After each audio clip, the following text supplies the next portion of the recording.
Viking podcast. And he is Tiki Man. I'm H.B. Barlow, the author of the historical crime fiction series, The Ark City Confidential Chronicles. You want to try that again? Yeah, I'll try that again. I'm H.B. Barlow, the author of the historical crime fiction series, The Ark City Confidential Chronicles, and the new Wichita Chronicles with the second book, The End of the Treachery, coming out on December 9th, 2024. He is the Viking. I am William Bryan Johnson, author of Hell to Pay and The Dark Cry of Aristed, and we are still with our special guest, Susanne Lambdin, author of Dead Hearts and Realm of Magic series, and known for writing Star Trek The Next Generation Season 4 episode, Family. Hello, everyone. Welcome back. We were just talking a story about, it started out by talking about how some of your readers are not catching on to the main characters, their favorites, but some of the secondary characters. Right, secondary characters. So this is good. So in the Dead Heart series, so the main character we had discussed earlier is kind of based on me. So the strong woman that knows everything, but that is not who people identify with. They identify with the secondary characters, and one in particular. And it's funny, they couldn't tell if he was white or black. They don't know because it's a young boy out of high school. He's got dreadlocks. He is a sniper. He wears a Hawaiian print shirt and a blue parka. He does smoke cigarettes and pot. He's he a doesn't loud talk. sniper. And his name's Whisper. So if he's going to talk, it's going to be really soft. Better turn around, zombie. Right, he doesn't say a lot, but that was their favorite character. And I'm thinking, this is crazy because it's the one character with the least to say, but the most dependable. And if you're in a bad situation, that is who you would want because he's not going to miss. He's really, and then you do find out his backstory. But another secondary character, it's a Native American. It's my Cherokee character, Freeborn. Now I've had a lot of girls cosplay her, but in Colorado Springs, it is the Cherokee. It's the chief's daughter. She dressed as my character Freeborn, and friends had a Comic-Con, and it's the Pikes Peak Comic-Con, and the poster girl is my character from my book, and then the actress, whatever the gal that's playing her, whatever, she's there. And the other person at this con is, dang it, he's the bad guy in the original Mortal Kombat. Do you know this actor? I should know this, I'm sorry. He's in, it's the Sean Connery, Wesley Snipes movie. He's in, he's an Asian actor. He's beloved. He is wonderful in martial arts. And it was the two of us are the celebrities at this show. So you had people coming in cosplaying as the zombies versus, martial arts. And so it was the kids coming to see him. But it was really cool. But it's that your second tier characters are the ones that are the most flawed, that are the most fragile, the most human. And that's who people identify with. So when you have those strong leads, whether it's female or male, or you have a complicated, moody main actor, that isn't who's attracting people. It's your other quirky characters that people love. I'm going to do a horrible pronunciation of this name. Okay. I apologize. Kari Hiroyuki Tagawa played Shang Tsung. Now, lovely man. Lovely. Do you focus on character development for secondary characters in the same way that you do your primary characters, or do they just evolve because of need? It's exactly it. They evolve because of need. They're right because your secondary characters are there to support your main character, whether they're good people or bad people in the story, and that's why they come to exist. And sometimes they too take on life of their own. Like this particular characters, this Whisper and Freeborn, they were just members on the patrol team, your main character's patrol team. There's 7 people that ride around on ATVs and with guns, and if there's a zombie in the area, they'll kill it, and that's all they do. They were 2 characters, but over time with an 11-book series, right, they get playtime, and eventually, and it would surprise me where the story would take you, because on this one, I wasn't plotting it, and I was just letting the characters go, and then suddenly they would just... they just really became human. They really became people, and my readers identified with that. And then they started showing up at Comic-Cons dressed as these. And the other one is a character, her name is Luna. And Luna is a werepuma, white-haired werepuma. She's a girl, she runs with a pack of werepumas up in the Colorado Rockies. And people dressed like her. They wanted to be great. And your werepuma girl, right, there's still girly girls. It's just that we're going to eventually morph into a puma. But yeah.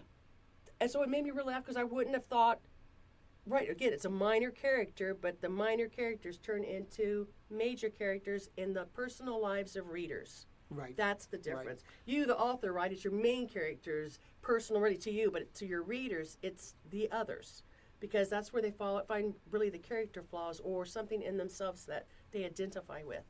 So we had talked back, I met you at ICT Comic Con and several of the Comic Cons in the local area. How did you find readers? So I started going to Comic Cons in 2012. And back then, you might have had 3 other authors tops at a Comic Con. I don't care where you go. And then now it's, Denver Comic Con, it's over 100. It's way too many. But back when I was doing them, it was just a few. Mm-hmm. And so then to get readers, now it's all about, marketing. I wish I could get a young Gen Z influencer that would just, that had a million viewers. I read this book. It's great. Read your book.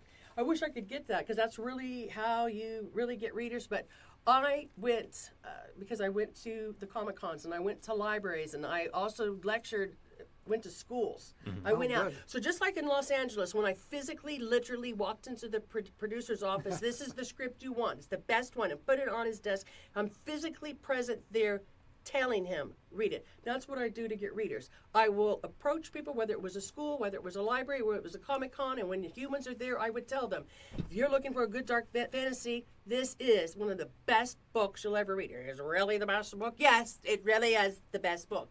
So then they would come up, and that's how I get readers. And not really bullying them. I'm just telling them, if you're looking for whatever, I write all these different kinds of books, you're going to find it here. Come over there. But it's kind of like going door to door in a way, but I got out there publicly and told people, like going to the bar and handing out 200 novels. I don't know any other author that would be that dumb other than me, but that's how I did it, to get readers. And so then out of those 200 people I gave a free book to, how many? 5. And then you think, oh my God, the statistics are tough. Yeah, well, those are 5 hardcore readers of mine. Right. They'll always buy whatever I write, and they remember that I came in there and I walked up to them and whatever my pitch was. Hey, you look like you'd survive in a zombie apocalypse. Here you go. There's a character in this book you might like, and then you'd give it to them, and then that's how I got readers. Mm-hmm. I tell you something too. I think we've gotten so enamored of all the technology, all the social media, that we've forgotten the face-to-face aspect, the humanity aspect. I am a writer. Oh my goodness, I just met a writer for real. They wrote this book. To have a book signed by an author, and you go back a year later, 2 years later, 5 years later, I met her, I met him. This is the signature. I can't read it, but it's them. And I think that humanity aspect is something that you're very good at.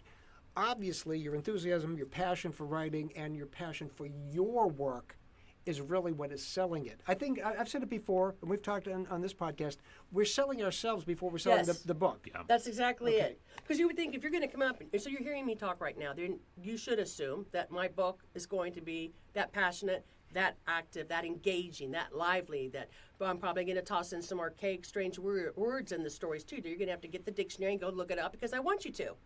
I'm not going to change it because you don't know what it means. Find out. Mm-hmm. So, but you want to be engaging, and so you can only do that being personable by, one-on-one. So if you want to sell your book, get up off your damn ass and then go sell it. I know authors and they do their first book and then they'll say, well, no one's buying it off Amazon. Well, did you go anywhere? No. Did you go to a library and donate your books? Donate? Why would I donate a book for free when I had to buy the author's copy and yada yada? And so I thought being too, if you're an author, I know times are tough and I know that money's scarce and you've got to save up and it's expensive to be a writer. But if you're, as an author, not willing to donate a book, shut up. You're not going to get a reader. I cannot tell you how many Comic Cons I've gone to around the United States, and I'm chatting with someone, and then they tell me that they're a librarian or that they're a teacher. And I'm saying, really? Okay. I go, I'll give you 5 of my books if you will take them to your school and let your kids read them, but you have to take a photograph. So I really know that they're in the library at your school, and they'll do that. And then I'll also get people come up and they'll say, I'm a librarian, and I heard you talking. Would you come to our little town here in Kansas and come speak to an audience? It might only be 3 people. Right. And so, so you know what? And so I have spoken to as little as 3 people. I had a girlfriend at a Comic Con in Colorado that I took, and our audience at first was 4 people. And we're talking freaking conniption fit. I'm not going to spend my time here for an hour if there's only 4 people. And she went out in the hallway and screamed and demanded people coming in. And so I'm kind of flabbergasted. And then I'd never been on a panel with her before, and I won't do the sound, the weird noises coming out of her mouth. And she's trying to explain how to do this, write a plot. It was just really horrible. And she was just kind of had a nasty tone throughout where I was trying to be personable. One of the girls in the audience had a story idea. She wanted to run it by us.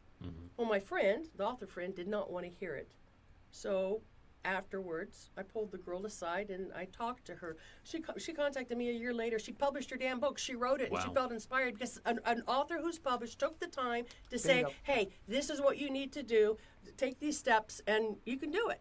And she did. And I'm thinking in my mind, as successful authors, we really should be helping new authors. Whether you're young, whether you're old, if it's your first book and you need a pat on your back. Nobody ever freaking helped me. I had to literally pound on doors back when. I can't say anyone's ever, I've been lucky, I've been fortunate, but I never had a successful older writer come in and say, I will do this for you, or here's some words of wisdom. No, they did not, because the more successful you get, the more kind of a dick you become, and you don't want to help the little ones, because now it's competition. Now my pond is getting crowded with the little fish, and I'm the big fish, and I want to eliminate you. Where you're thinking, I think instead, like we're in a library right now. How many books are out there written by someone else? Hundreds, thousands. So there's room for all of us, and I'd like to think I'm successful. I want to help other writers. I want to give them the tips, tell them what they need to do, so then they can write quality work. Well, that's a testament to character, okay? And you could be the best writer in the world and not have your attitude. Okay, if that's all you want to be in life is the best writer in the world, great. But I'd rather have people go, he was cool. He talked to me. Yeah. That's it. Right, Yeah. so at Comic-Cons, I'll have people come up, and then I'll start chatting with them about whatever. And they'll say, can I sit with you? Can I come sit beside you and talk to you? And I'm like, yeah.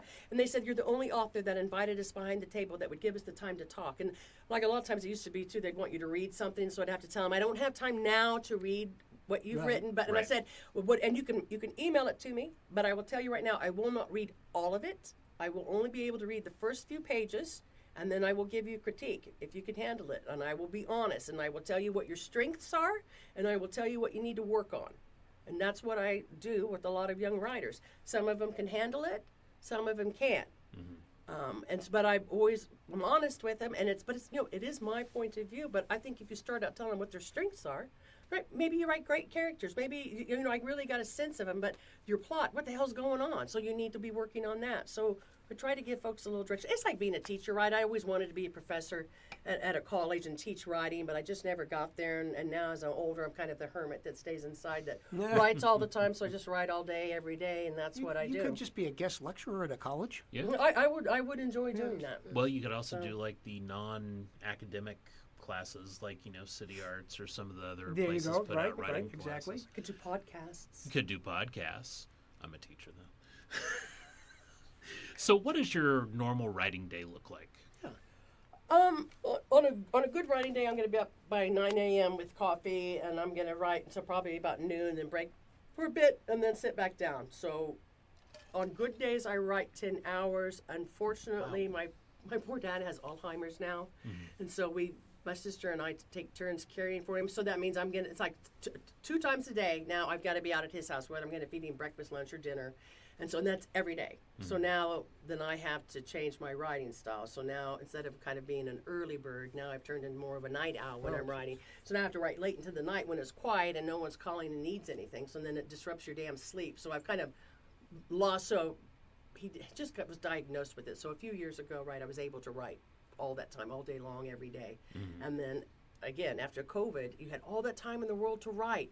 And suddenly, I kind of was bored on a level I can't even express, and so I don't even know how to explain this. So when I sit down and write, I could, if it's quiet, I can write 40 pages. It will flow out of me just like that. But I suffer from boredom. So at some point as I'm writing along, I'm going to get bored. I'm going to want to go outside. I'm going to want to walk in nature. I'm going to, want to look at a damn tree. I want to walk. I want quiet. And then I can come back later, but I can't. It's kind of like attention deficit disorder now. Oh. So I just can't be that disciplined and sit that long because I really want to go outside. I want to go hike. Do you ever stop like in the middle of a scene so you know you can keep going the minute you get back? I do. You're going to laugh. So with that in mind, so in the Realm of Magic, the first book, The Winter Prince, I was done with it. I had given it to an editor, and I am started the second book, The Red Knight. So while I'm waiting for the editor to finish, I decided to go to Scotland for a month. So when I came back, I was very jealous of those. were you? It pictures, was a by the way. wonderful trip. When I came back, there were some issues with this particular book. So for the first book, I had to go back and rewrite some sections. But I had already started writing book 2, and I stopped writing book 2 in the middle of a love scene. I didn't get back to that love scene for an entire year. So then I come back, and now I'm back in book 2. Is that writing interruptus? Yeah, it Very really much is. so. It really is. So it was really tough. It's like, well, where the hell was I? These poor people have been locked in an embrace for a year. Boy, their lips are chopped. Yeah. And now they hate each other. Yeah. I wonder if she was over in Scotland, if she hooked up with Alex. We have a writer firm from Scotland. Yeah. So it was our first international podcast. We had an international podcast. I- If you want to go back to Scotland Yeah, again, right. we'll interview you there. Great, let's do it. Okay. I wrote a really horrible short story book. It's 3 authors, and I don't even want to tell you the name of the book. It's zombie short stories. It's crap. And so anyway, one of them is a Scottish author who read one of my Dead Heart books and contacted me from Scotland, and the other author is MAGA guy out of Texas. So that's got to be interesting. You got those extremes on the short story. So 2 Americans, polar opposite, the Scottish guy, and we wrote this book together. When it got one of the reviews was the poor man's World War Z. Really made me laugh. Hey, this is a poor man's World War Z, but I went to Scotland and I wanted to meet him, and he kind of catfished me. I was in Edinburgh, told you where I was, told you 3 days in a row exactly where I am. He never came and made an effort to come see me. He's just like in the next town over. So I found it really odd that how often do I get over to Scotland? Yeah. I'm there. You have the opportunity as the fellow author to meet me. And when I got back home, oh gosh, I'm sorry I missed you. When are you coming back? And then maybe next time you can stay at my place. I'm thinking, you know what, catfish? That just was pure nonsense. And now I wish I never wrote anything with you and you can just take my damn name off the book. I've never made any money from it because it all goes into his bank account. I don't know how many copies he sold. I've never heard from the MAGA guy because I think I sent him a message and he didn't care to speak to me because I'm not red, I'm blue. Gee whiz. Heaven forbid. Talk about we talked about your writing day and your writing process. There is the writing office, the writing space in the house? Absolutely. Okay. So I do have an office, and it's decorated. So it's like wall-to-wall books. I have some medieval battle flags, and every wall in my house is a medieval weapon, whether it's a sword or a battle axe or some battle flag. So my house itself, in every room, looks like the National Museum, like downtown here. We have my goodness. some of the bathrooms, ancient Egypt. The other bathrooms, ancient Greece. My bedroom's the Bayeux Tapestry, the Battle of Hastings. And so the office is set up. So when I go in, it's dark, it's cool. I've got the music playing, and have to have a certain atmosphere so I can sit down and write. I use a regular big PCU. I do not have a laptop. I hate the freaking laptops. I can't write on a laptop. The little teeny thing for your fingers, it's way too small, and I type over 120 words a minute, and I need the big board, and then it has to have a certain click, click, click to it, and so you get into a rhythm and a pattern. And I like to maybe sometimes have a candle playing, and there's certain music that I listen to, and I will match my music to the mood of my book when I'm writing. And I don't want someone singing, no lyrics. It's going to be soundtrack music or game music, like Assassin's Creed, or I'm trying to think of other music that I listen to. I play a lot of the Skyrim soundtracks during Skyrim's tests and good, things The Witcher's like that. good. But I don't, and then my favorite composer, my movie composer, was Jerry Goldsmith. So, want to hear something from 13th Warrior, Outland? So, but I match the music to what I'm writing. And you also mentioned earlier about being a visual writer, that you need to see things. Right. When you're looking, doing the cast and so forth. What in your office is a good visual trigger for you? I have, what's the name of this artist? Frank Frazetta? Yeah. So I have some of his pictures I do framed too. and they're hanging in my room. So I have certain things I can Wow, go this to is- and look at. Makes me laugh. Yes, we are a little bit similar. And then that'll help.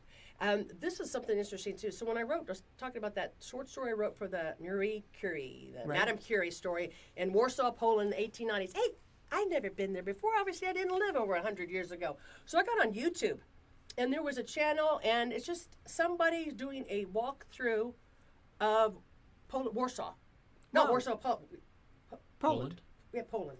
Okay, so the particular town that I'm writing about. And so it's a walkthrough. So I could visually see what it Wow, looks like. okay. But the person did explain so that in World War II, half of the city was wiped out. Yeah. And they have rebuilt it to look authentic like it did then. So you see the blue houses, the yellow houses, the orange houses, how it looked. And so I looked at it, and then I could go and sit down and write what I just saw. Yep. And those visuals. So if you never went to Rome, Italy, but you're writing a story at Rome, Italy, you can read all the books about it, but you need that visual. So then I recommend like YouTube, just someone walking through the town filming it, so you literally see it. Yes. And that I've used Google Street View before. Middle-aged man with a trash can takes place in Fort Wayne, Indiana, right around a major skyscraper. It's kind of like the only skyscraper in town. And so I spent time just walking around the streets around that skyscraper to see what was there. And since it's multiverse, I can change facts, and I'm never wrong. Exactly. Now, I've printed up photos of Wichita around the time period that are here in the library's archives, and I've got a little cork board that I just put them up then, and I just look up, and I can see street scenes, or I can see the Wichita Police Department. And again, that's where, when you talked about being visual and looking up like a castle to get the impression, that's what struck me. If we see it, we can then express it, and hopefully the readers can see it. right, because again, it goes along with that philosophy. Your reader is blind; they have no idea what any of this looks like unless you tell them. And the more you tell them, then the more they see, and eventually, then that world comes alive in their brain. And that's why that girl had deja vu when she read the story, because I described it so well. She thought she had been there before, and I thought, you know what, brilliant. That's really what you want. What I love, so what I do see some young writers do is, and maybe I did this when I first started out, and maybe when I was a teenager, you like an actor, you know, your favorite actor, and he will play the part of the lead. But now, Right. 10 years later, you haven't published that book yet, but now he's older. Now he can't play that part. Now I've got to get another actor. Who would it be? And I had a former friend editor. She never finished a novel because by the time she's done with the novel, however many years pass, who you wanted to play it in a movie, like your book would ever be made into a movie, he doesn't look like that anymore. So now I thought, oh my God, this is madness. Just take a picture of whoever that you want. If you need a picture to know what your character looks like from whatever year in their life, and that is good enough, my God. And so she never got anywhere because I don't even understand the madness going on in her brain, but I don't have... Usually when I'm writing a character, I'm not thinking of an actor or an actress. I am writing just a character. And you, the reader, you can imagine whoever they're going to look like. I'm going to give you a couple of lines, 2 sentences maybe, and then no more. Then the difference being here, this is good. So I grew up writing in the 1980s. In the 1980s, that's when we had the bodice rippers. The Barbara Cartland's one of your authors, and Victoria Holton was all about, we ripped open the bodice, and he's got the flowing white shirt and the tight pants, and you spend however long describing what they look like. Oh my God! And now we don't do that. Now readers, just so you know, readers don't want you to tell them what the person looks like. You get about 2 sentences, and that is it. Whether the nose is crooked from a bar fight, or they had a scar on their chin, or her hair was blonde and in a braid and she never put it up, and that's it. They don't want you to keep going and going. And I'll give you examples. So that gal that wrote the damn vampire book and the Old South. So her opening scene is a vampire coming down the staircase 8 pages later. Wow. Describing everything. I told her, I think I'm in hell. You should have got that character down that fucking staircase in 1 paragraph. Why is it 8 paragraphs later? And I don't care about the yellow shoes or whatever they were wearing. It was so much. I just wanted to be authentic, and I get it. I freaking get it. I understand it. But readers today, unless they go back and say, hey, I want to read Jane Austen. I want that vivid description. I want that more archaic type writer, and they choose that book. The likelihood that if you're writing like that now, they're most likely not going to read that. They want the faster paced stories, and that means you're not overly describing what the character looks like. The days of old literature are gone. Mm-hmm. Now, you've got the most recent book, you've got a lot of action in there. I imagine that you take some time describing action in detail. I do, and I'm glad that you asked this. So in my chapters, I might have a chapter where we're going to have a big battle. And so when I'm writing a battle, I will refer to, in history, I'll find a particular battle, the Battle of Hastings. How you had William the Conqueror, and then you have King Harold. His troops are positioned at the base of the hill. William's up on the top of the hill. And you look at how the positioning of the formation of the soldiers. And so when I'm writing, like, in the realm of magic, the female warriors, they are based on ancient Rome. I have legions. When I line up for battle, they are going to be in the block formations, and I can use any battle from ancient Rome and then refer to, and then you look, well, how many people are going to fight in the battle? Well, I'm going to have, I've got 5 legions, and then now on the other side, I'm going to have, 50,000, and so then I'll try to look up in real life a battle that had those statistical numbers, look to see what happened, and then take that information and try to write it into my story. And then, but this is what I also do. So, and Tolkien did this, and you get it. Tolkien always has songs, and they're breaking for lunch or dinner. So I believe, and I don't know if readers find it boring or not, but I think when you're reading and your character, they just got out of a battle. When the next scene, you know what, you probably do. If I write continuity, so I mean chronological order. So I mean it's like within 24 hours or within a few weeks. I mean, the action's happening now. It's not a year later. Okay. It's gone from my brain. Talking about action, talking about so the next chapter, I'll take a break, and so maybe they're going to sit down, and maybe they're going to talk, or maybe they're going to eat some food, or maybe they're going to take a freaking bath. But I do that, not to be boring, I do that because literally any human, after a battle, you really got to rest. So you, the reader, I also think after all that action, you too need to rest. So don't be afraid to take a moment. You can still have something spooky or strange happen in the chapter, but your characters do need to sit down a moment because your reader needs to take a moment to catch their breath to continue. Yep. If they're dressing their wounds and they're talking about the battle and the success or failure thereof, or somebody that they just lost the news or something, and right? Who's still there and who's gone? That's a very interesting perspective. If it's big, heavy battle sequence or big, heavy action sequence, the characters need to rest. Yeah. The readers need to rest as well too. In battle scenes, I'm sure you come across this too. So in the battles, when you have like 100,000 people on the battlefield, where you can't tell about what everybody's doing. Right. All you can do is tell about your main character who's telling the story, what they see from their perspective. Right. And that's all. And most of the time, they're going to be completely overwhelmed with everything that's going on. So it's going to be close contact, but only what they can see in their area, and then the aftermath and whatever. So so you don't have to, as the author, going around and explaining every single thing that's going on because your main character can't see that. Mm-hmm. This is something interesting that I learned from Star Trek. They had the Star Trek Bible. So for every screenwriter, you had a book they gave you, and the do's and don'ts, and then all the world crap, like a dictionary. But the one thing they said, like one of the movies I actually like the movie Signs. It is about an alien invasion, a global alien invasion that only takes place on the freaking farm with the main character's family. The 4 main characters, 2 dogs, and the aliens freaking around, walking around in the corn. And I think this movie is brilliant because it shows what Star Trek told you when you are writing, like an alien invasion of the entire planet. You don't tell us everything that's going on around the planet. If Picard's crew went down and they're in one certain area, that's the area you're writing about. You downscale, you small size. It's not a global battle. It's only the battle being where your main characters are, and then whatever else is going on in the rest of the planet, we're going to hear about it, whether it be on the news, another character knows, and that's how you get that information. But you're not writing about all of that, and it's the same thing with the battle. You're not writing about all of it. You're just writing about that one part where your character is, because that's all they know. And it's traumatic enough. I mean, if one guy's getting his arm chopped off over there, this guy could get his leg chopped off over here. That's still traumatic. Whatever's going on. Warfare is violent, action-filled. It's going to be the same, just going to be different characters. Right. Yep.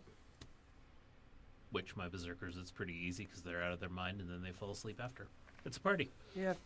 Okay, so let's the famous thing. You've sat with writers at Comic-Cons, you've given advice and so forth. So maybe there's some listeners out there on this podcast who are younger or just starting out, or maybe they've started out but they're not sure of themselves. What are the top 3 to 5 things that you would tell writers nowadays, no matter what their genre is, guidelines? All right. The first one that pops into my mind is it's your first book. You're just sitting down the first time. Please try to avoid writing first person. I know people think, well, if I write it from first person, everything is I did this, I said that. I know it seems like it's easy. It is not. I think writing in first person is far more difficult than writing in third person. And the difference is when you are a new writer, let's say you're 18, you're in your 20s, you really haven't been anywhere or done anything. You don't, and I'm no offense, but you don't know anything. So how are you going to write first person when you don't know anything? It's boring. So write third person, and that's kind of what I think. Then I've read, a lot of young writers out of high school will do first person because they think it's easy. but it's not interesting. It's not any good. So start out your first book in third person. He said, she said. The other thing that you want to do, again, it's write what you know about. So young writers have it kind of tough, and you're going to be more influenced by games, movies, other books that you've read, or if you have a complicated family, maybe by that, and that's okay. So you take things that happen to you in real life, and that's what your characters undergo in the book itself. So take your own heartbreaks out of life, you put that in the story itself, and that's kind of like, in a way, self-healing. It's therapeutic when you do that. And so when people who know me, my friends who know me, they can tell what's happened in my personal life when they read my books. And one of my books, they knew I had broken up with somebody, and they read the heartache, and they could feel it. And then they contacted me, and they said, like, yes, you're correct. I did break up with him, and I am heartbroken, and they could tell it. But in this particular book, the characters get together. So, and I wrote the character, the person that broke my heart. They're the character and the man in the story. And so at the end, though, the two got together. So even in real life, they didn't. They did in literature. But write about what you know about. And so and that's not just like going to different locations. That's you, your family experiences, what happens at school, or just what happens at work. You take those things and then those life lessons that you've learned, and let your characters undergo that, because that's what makes your characters real. That's what makes your characters human. Right. Your character's a skeleton until you put the meat and bone, the meat and flesh on, and that is our own personal experiences. And again, that's why third person's easier than first person. So, and then complete the novel. Don't nitpick and keep worrying about chapter 1, and don't edit. Stop. Write the skeleton draft. And so here is a basic guideline. A new author, you want your book to be about, say, 200 to 300 pages. So let's average, you're going to have, at the max, 30 chapters. Seems a lot. So let's try to shoot to 20 chapters, 10 to 15 pages per chapter. That's your guideline. When you're starting to write down the name of your characters, do a brief bio, what they look like, where they came from, and do a glossary. I have a glossary for everything I write. On my Realm of Magic, the glossary is 75 freaking pages. And I haven't published the glossary, but it's right because it's token-like. It's a massive glossary. So I refer to it. Whenever I'm writing about anything, I got a certain magical story, I go back to the damn glossary to see what it looks like on everything. And a glossary is invaluable. I have friends, they do it's the sticky note on grandma's quilt, and they do sticky notes all over the room. I'm anal retentive. I've got to have everything organized. My office, everything's in its freaking place. Do not move the pencil. Leave it where it's at. Right, everything has to be orderly. Everything's law and order in my office. And so it's just kind of how I approach stuff. And so I need the glossary. It's kind of like a dictionary to refer to. I've got the map so I can refer to it. And I can't have chaotic little sticky notes all over the room, because I'm going to come in later and think, what in the hell is this? And just throw all that crap away. But I have friends that do that. Sticky stuff fades after a while That's in right. the fall, That's right. and you're like, stick I to your use shoe. Google Keep because one time I used to use a app that was on my phone, and it was supposed to transfer, and it didn't. I lost probably 5 years worth of notes. Oh, shit. So yeah, I do everything off Google Keep now. So I still do have a printer in my office, and it used to be the day, but whatever I write, I would print it off, so you always have a hard copy. And then I used to do character files. I have a couple of file cabinets. Just right, if I've been writing a book every year since I'm 8, and now I'm 62, it's a lot of novels, it's a lot of short stories. They're probably never going to see the light of day and never be published. But back when, man, the character things, you'd open up a file on a character I've got from pictures to blah, blah, blah. I'm thinking, that's what I did when I was young. And now that I'm older, I'm like, I can't do that. And I can just access that information in your brain, and it's there or it's not. I can't do what I used to. Why does everybody look like Bruce Campbell? I love Bruce Campbell. I do too. He's so well dressed. He's got a fun game show on too that you can watch that he does at Comic Cons. I think it's on Netflix. Oh really? The Last Fan Standing. Oh, I'll have to check that out. I hadn't heard It's a about sheer that. delight. So, what's next? So I am now working on the third book in the Magic Realm. It'll be book 6. I could continue it. I don't think I will. So this book will be about 500 to 600 pages long. I've got 100 pages in. And so then when I'm done with that, I would like to focus on a few standalone books. I'm really tired of writing series. What sort of genre? I will probably go to Gothic horror. I have one Gothic horror novel, The Lady of Shadows, which is my readers' one of their favorite books. And of all my books, if a producer came up and said, "What book would I turn into a movie?" It would be this particular book. And it's the one book that my writing style is a little bit different from my other books. It's a little bit more archaic and a little bit more flowery, so the prose is going to read It's more Gothic. like 19th century, and it's Wow. Okay, cool. like 1860s during the Crimean War, and I think it's a rabies outbreak in London. It's just so I just used everything from history that was going on back then. They used to have those spirit photography, so it was big, Yes, right? So yeah. that was really big, and they used to have these little weird tchotchkes you'd get for your fireplace mantle. Someone's been executed, and the glass figurine is that, I don't know, Anne Boleyn gets her head cut off. That's a little glass figurine. They put those on the mantelpiece, and I just use things that happened in history in real life and tossed them in this book. It's a creepy, weird, scary little book where your main character has amnesia and she's not sure the ghost and weird things going around the mansion are real or not. So within chapter 1, it's creepy, and so then my readers say when they read that book, and if they read it at night, sometimes they leave the night light on because they're creeped out. My other books are kind of violent and bloody, a lot of action. This book, it's just creepy, spooky. It's Just more And atmospheric. it's kind more of like atmospheric. It's kind of like what we grew up with, the creepy type stuff, and again that Gothic. I mean, I remember writing a Gothic kind of vampire thing when I was in high school. It's just like that was influential. That Gothic horror stuff was really I influential. loved Hammer horror films. I'm Oh a my huge God, fan. yes, I love yes, Peter yes. Cushing and Christopher Lee, and Oh, I can't get it. Christopher Lee. And you know what? Those Hammer horror films, when you watch it, I like the colors, so the set designs. It's always these dark colors where it's the dark purples and blues and really haunting. They really So amped that- up the Gothic feeling. So to that it. way, when there was blood, the red would stand out Yeah. against those colors in the Oh, background. and Christopher Lee as Dracula with those red eyes. Just Oh my goodness. yeah. Oh my goodness. This has been really, really cool. But- We have been so thrilled to have you. Well, thank you guys so much. I really enjoyed this. We appreciate you coming out, and you're going to be showing up at ICT Comic Con coming up. Is that next I week? will this coming weekend, and I will have my new series there, so you can get copies of the Winter Prince and the Red Knights. And What other appearances do you have coming up?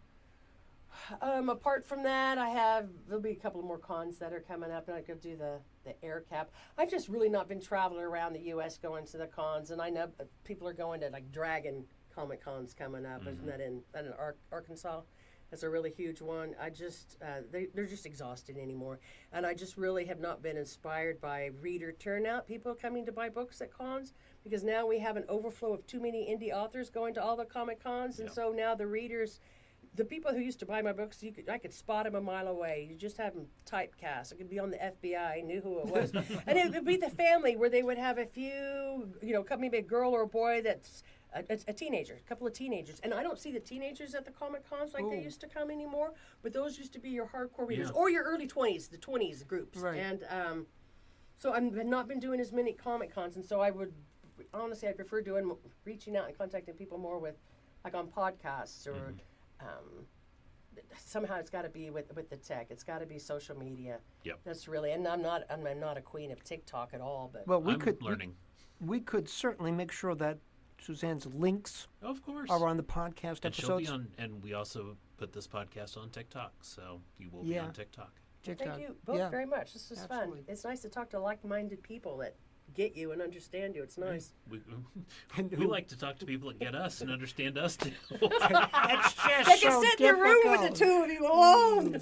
But again, we've reached out to writers and as Brian refers to them, any other creatives, anybody that's doing anything in any artistic venue, we will be happy to support because it is so difficult, as we've all experienced, and anything that we can do to promote and encourage, especially that younger crowd, the ones that like to read your stuff, who knows, they may be the future writers, and let's see what we can do for them. That's right. And if you have questions, comments, concerns, email us, tikimanviking@gmail.com. That's tikimanviking@gmail.com. All right, everybody, take care. Thanks. Tiki Man and the Viking Podcast brought to you by Rumination of Thunder Media. The following intro and outro music was used for this media project. The music Find Them by Alexander Nakrata. Free download from filmmusic.io. License Creative Commons Attribution 4.0 International.